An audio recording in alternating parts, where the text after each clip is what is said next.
Hello, and welcome to TTELT, Teaching Tips for English Language Teachers, a program of educators worldwide. I'm your host for today, Maya Moore. On today's episode, we are joined by Hansley Cazeau. Hansley is an American educator and cultural enthusiast.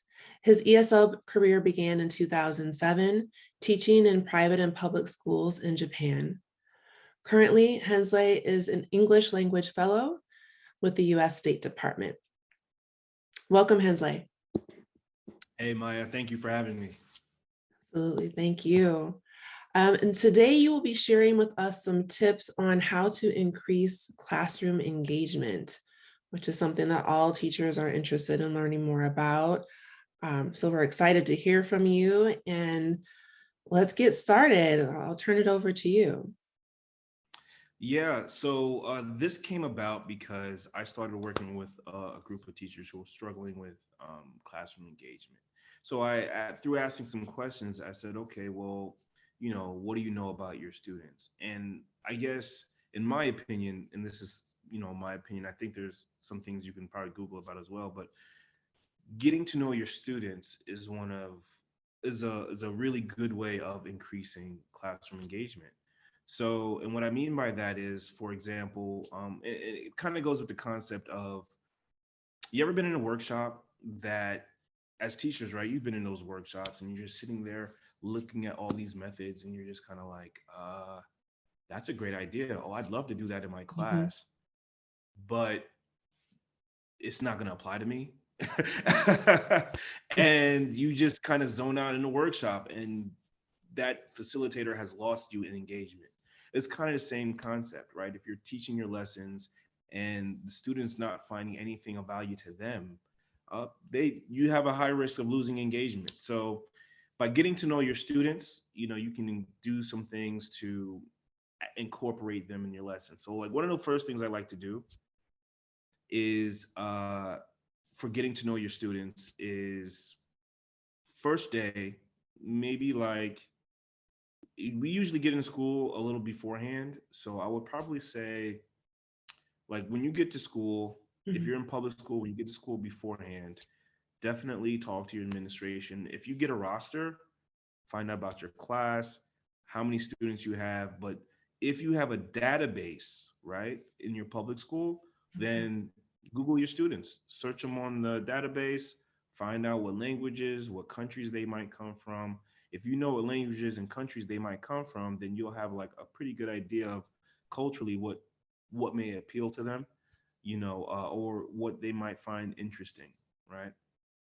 So that's one way to start. And if you don't have a school that has a database, maybe, if you're in a private school or something of that nature, you can talk to your administrator or whoever signed that student up for your class, and just ask them questions like, what were they like, what nationality, what language do they speak, things like that. So try to pick somebody's brain about it. Okay, so basically gathering as much information as you can about your students even before the first day of class. Even before the first day of class. And here's another thing too. Even if, let's say, for example, you see the roster and name and you kind of check to see in the database, oh, that they had this teacher, Mhm. talk to the teacher. Hey, what was this student like when you had them? And they'll give you the rundown. Okay, okay, that sounds good. About how much time would you say that you spend on this, kind of investigating almost your roster of students before class starts? What's the time commitment here? I mean, it sounds like a lot, but it's, the first day you get your list of students. So really that first day, spend like 30, 30 minutes just taking a look at what your students got. If you're good at it quick, you can do it in 20 or less. And then any students of note, that you want to do further investigation on, write their names down and approach whatever teacher that you think can help you give more insight on that student. Okay, that's really helpful because someone might be thinking, oh, this sounds like, maybe 2, 3 hours or a whole day, but it Yeah. really could be 20, 30 minutes. We work smarter, not Right. harder. I like it. I like it. All right, so we've done this, investigating or searching of a database or talking to other teachers, administrators, people that we can talk to about the student. And then what do we do? What's next? So once you've talked to the administrator, I mean, the next thing to do is really talk to the students. Okay. So day one, when they come in, you might want to give a survey.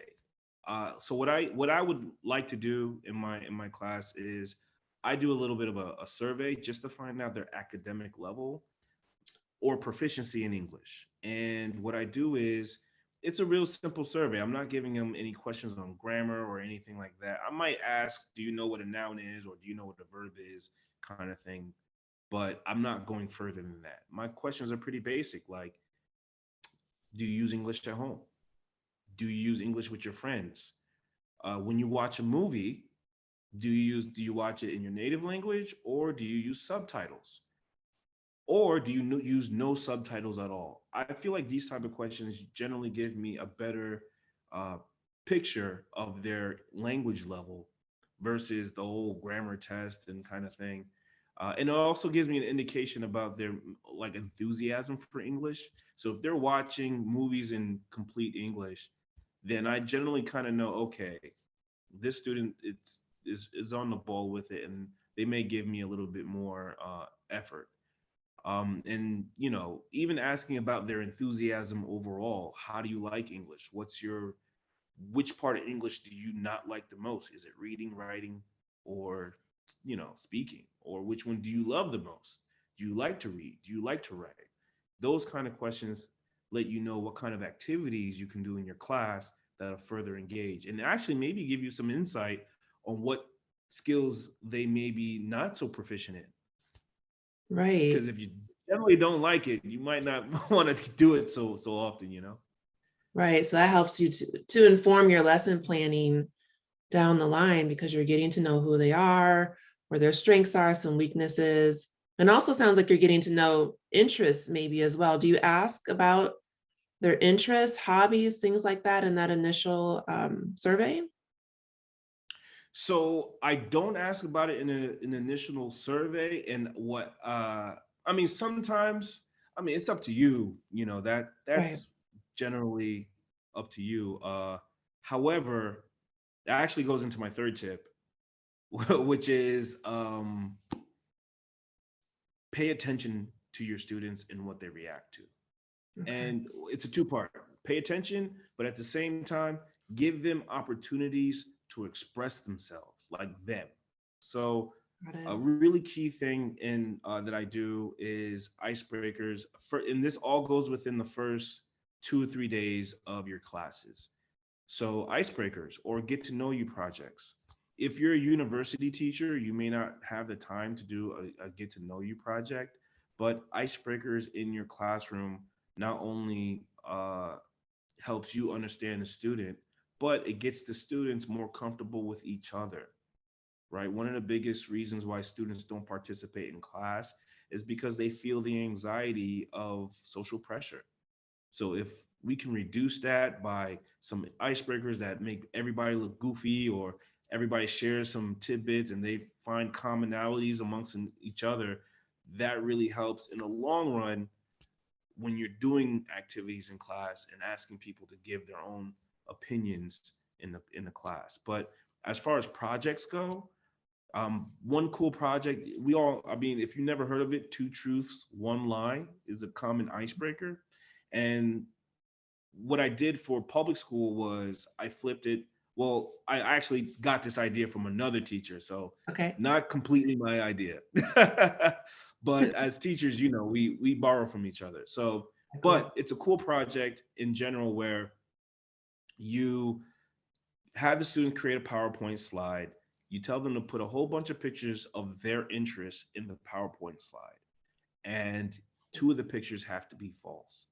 And then the name of the game is, they present it in front of the class, and the students try to figure out which two pictures are false. And through that kind of activity, students are asking questions and responding and finding out, oh wow, you really do that kind of thing.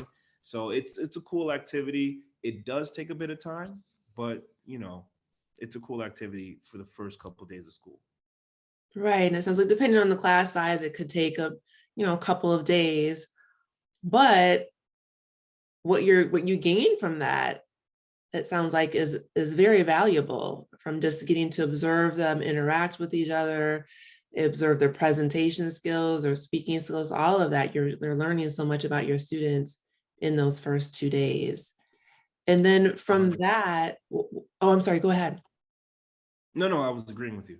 Oh yeah, yeah. And so from that activity, that exercise, which I've never heard two truths and a lie done that way. I love the spin on it with the pictures and the presentation.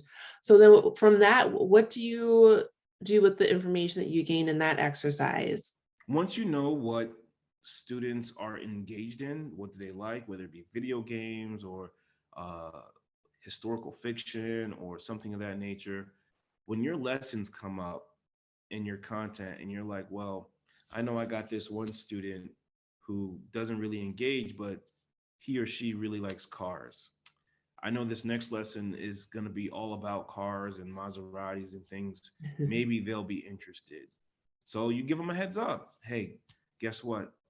This next lesson, it's all about cars. You might want to pay attention.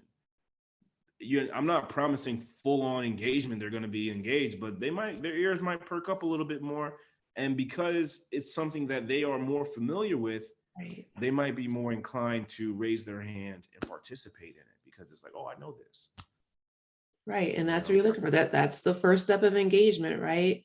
Is to hear Mhm. something that piques your interest and say, okay, now I'm going to listen. I'm going to pay attention. I'm going to participate. And I also like the fact that students will know that maybe not every, but the activities that you're asking them to participate, the icebreakers, the warm-ups, those type of things, they all mean something.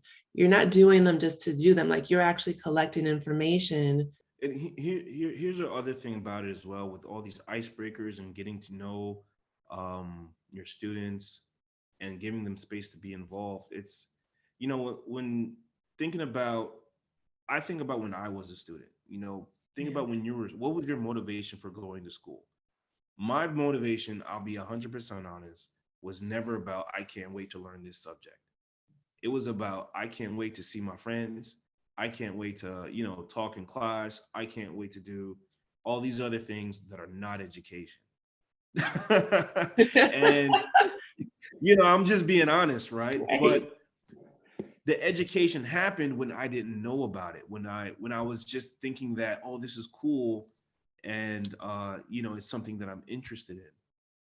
So I don't know. Thinking with that, and I want to say it's like that, but thinking with that in mind, you have a lot of students who just come because they have to, or because you never know if you work in an economically disadvantaged community. Students may be coming there for safety, they be coming there for food, a whole host of other reasons that are not education. So all those things in mind, when you're engaging them with things that they care about, that's half the battle.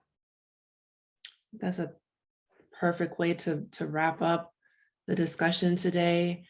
Um, Thank you again for joining us to share their tips on classroom engagement. Just to wrap it up, or to the tips we're talking about, ask your administration, ask other teachers about your students, do a little bit of fact finding before classes get started. And of course, ask your students about themselves, find out directly from them what their proficiency levels are through the survey that Hensley discussed. And then observe your students through activities. You can try two truths and a lie, or you can try something different, but take that time to give them an opportunity to show you who they are, show you their interests. So again, thank you, Hansley Cazeau, for joining My us. pleasure. Always a Appreciate pleasure it. being here. Thank you. Definitely a friend of the podcast for sure. And for our listeners, thank you again for joining another episode of TTELT, brought to you by educators worldwide. You can follow, like, and subscribe to TTELT on any of your social media platforms. And we hope you'll try this new teaching tip this week. And when you do, please let us know how it worked for you. You can leave us a comment or a voice message on social media or TTELT And you can also follow Hansley at ESL_Hans. That's ESL_HANS.